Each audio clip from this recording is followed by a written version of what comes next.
Hi friends, welcome back to my channel. ఎలా ఉన్నారు మీరు? నేనైతే చాలా బాగున్నాను. మీరు కూడా చాలా బాగుండాలని మనస్ఫూర్తిగా కోరుకుంటున్నాను. ఇక్కడైతే నేను మీకు గ్రీన్ చికెన్ ఎలా చేయాలో చూపిస్తున్నాను. చూడండి, దీనికోసం నేను 3 పెద్ద పెద్ద ఆనియన్స్ కట్ చేసుకున్నాను. ఇలా ముక్కలుగా కట్ చేసుకొని వీటిని ఆయిల్లో బాగా బ్రౌన్ కలర్ వచ్చే వరకు ఫ్రై చేసుకోవాలి.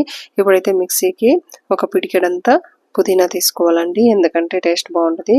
ఇదే మెయిన్ ఇంగ్రీడియంట్. పుదీనా తీసుకొని ఒక హాఫ్ పిడికెడంతా మనం కొత్తిమీర తీసుకోవాలి. ఇందులోనే ఒక 5-6 పచ్చిమిర్చి వేసుకోవాలి, ఎందుకంటే పచ్చిమిర్చి ఇష్టం లేని వాళ్ళు 2-3 వేసుకొని కారం కూడా వేసుకోవచ్చు. ఇందులోనే నేను కొద్దిగా ఉల్లిపాయలు తెల్లగడ్డలు వేస్తున్నాను. వేసిన తర్వాత వీటిలోనే కొద్దిగా, నా దగ్గర పెప్పర్ ఉంటే పెప్పర్ వేసుకోవచ్చు, నా దగ్గర పెప్పర్ లేనందువలన పెప్పర్ పౌడర్ వేసుకుంటున్నాను, ఇంట్లో చేసిందే. సో నేను చెప్పినాను కదా ఆల్రెడీ, ఆనియన్స్ అన్ని బ్రౌన్ కలర్ వచ్చేంత వరకు ఆయిల్లో మనం ఫ్రై చేసుకోవాలి, ఎందుకంటే బ్రౌన్ కలర్ వస్తేనే మన టేస్ట్ అనేది చాలా బాగుంటుంది. సో బ్రౌన్ కలర్ వచ్చేంత వరకు ఆయిల్లోనే మాడిపోనివ్వకుండా కలుపుతూ ఉండాలి. అలా కలుపుతున్నప్పుడు మనకు బ్రౌన్ కలర్ లేక వచ్చేస్తుంది. సో చూడండి, నేను కలుపుతూనే ఉన్నాను.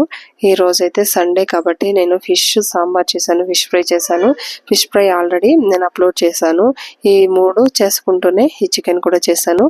ఫిష్ ఫ్రైకి మసాలా అనేది ఆయిల్లో ఉండిపోకుండా ఫిష్కి అంతా పట్టేటట్టు ఎలా స్టఫింగ్ చేసుకోవాలనేది నేను మన యూట్యూబ్ ఛానల్లో అప్లోడ్ చేశాను. చూడండి, ఇలా బ్రౌన్ కలర్ వచ్చేసింది కదండి. ఇప్పుడు స్టవ్ కట్టేసి ఆఫ్ చేసేసి వీటిని చల్లారనివ్వాలి. వీటిని చల్లారేలోపు ఇప్పుడు మనం మిక్సీ జార్లోకి అల్లము, ఇంతకుముందు తెల్లగడ్డలు వేసాం కదా, ఇప్పుడు అల్లం కొద్దిగా వేసుకొని ఇందులోకి మనం ఒక హాఫ్ పిడికెడు లేదంటే ఒక 7-8 జీడిపప్పులు, క్యాష్యూస్ వేసుకోవాలండి. ఊరబెట్టి వేసుకున్న పర్లేదు, డైరెక్ట్గా వేసుకున్న పర్లేదు. ఇందులోనే 3 లవంగాలు, కొద్దిగా చెక్క అండ్ కొద్దిగా యాలకులు వేసుకోవాలి.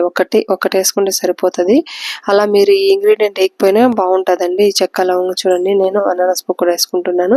మీరు ఈ చెక్క లవంగాలు కూడా స్కిప్ చేయొచ్చు, ఇది ఓన్లీ ఆప్షనల్. ఇప్పుడు చల్లారింది. సో ఆనియన్స్ అన్ని నేను ఇందులోకి వేసుకొని కొద్దిగా వీటిపైన చూడండి ఇలా వేసి వీటినంతా మిక్సీ పట్టుకోవాలి. మనం ఫైన్ పేస్ట్ అయ్యేంత వరకు మిక్సీ పట్టుకోవాలి. ఫైన్ పేస్ట్ అయిన తర్వాత తీసి పక్కన పెట్టుకోవాలి. చూడండి, నేను ఇప్పుడు ఆల్రెడీ కడిగి పెట్టుకున్న, నేను పసుపు ఉప్పు వేసి కడిగాను, అయినా పసుపు కొద్దిగా వేసి అందులోనే కొద్దిగా మనకు రుచికి సరిపడినంత సాల్ట్ వేసుకున్నాను.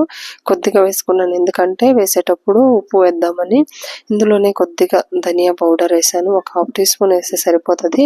కారం కొద్దిగా వేస్తున్నాను, ఎందుకంటే పచ్చిమిర్చి తక్కువ వేసాను కాబట్టి కారం కొద్దిగా వేస్తున్నాను. ఇందులోనే ఇంతకుముందు మనం పేస్ట్ చేసి పెట్టుకున్నాం కదా, ఆ పేస్ట్ అంతా నీట్గా ముక్కలు పెట్టేటట్టు మొత్తం వేసుకోవాలి. చూడండి, నేను మొత్తం క్లీన్ చేసి వేసేసాను. ఇందులోనే కొద్దిగా 1 కప్పు లేదంటే హాఫ్ కప్పు పెరిగేసుకొని, మీరు క్వాంటిటీని బట్టి, నేనైతే 1.5 kgకి 1 కప్పు నిండుగా వేసుకున్నాను. ఇలా వేసుకొని ఇవంతా ముక్కలు పట్టేటట్లు బాగా మిక్స్ చేయాలి. నేను చిన్న బౌల్ తీసుకున్నాను, మీరు పెద్ద బౌల్ ఏదైనా ఉంటే తీసుకొని ఇలా బాగా మిక్స్ చేసి ఒక హాఫ్-అన్ అవర్ ఫ్రిడ్జ్లో పెట్టేసేయండి. అండ్ నెక్స్ట్ కుక్కర్ పెట్టి ఆయిల్ వేట్ చేయాలి. యాక్చువల్గా ఇది ప్యాన్లో చేయాలి, నేనైతే కుక్కర్ పెట్టుకున్నాను. మీరు ఫ్యాన్లో చేపల పులుసు ఉంది కాబట్టి నేను కుక్కర్ పెట్టుకున్నాను, మీరు పెనం పెట్టుకోండి. ఇలా అయితే ఆయిల్ వేసి జీలకర్ర వేసి కొద్దిగా ఆనియన్స్ అండ్ బిర్యానీ లీఫ్ వేసి బాగా బ్రౌన్ కలర్ వచ్చే వరకు వేయించిన తర్వాత ఆల్రెడీ ఫ్రిడ్జ్లో పెట్టుకున్నాం కదండి, ఆ ముక్కలను తీసుకొచ్చి వీటిలో వేసి బాగా వేయించాలి.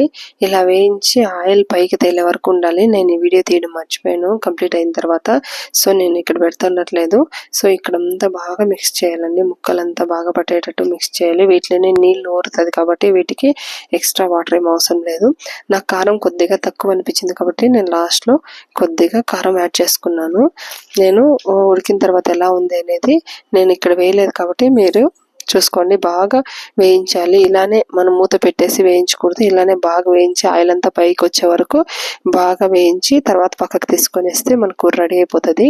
చూడండి ఎంత గ్రీన్గా ఉందో, దీన్ని గ్రీన్ చికెన్ అంటారు. టేస్ట్ అయితే సూపర్గా ఉంటుంది. మనం గోడంబి అదండి క్యాష్యూస్ వేసాం కదా, చాలా బాగుంటుంది.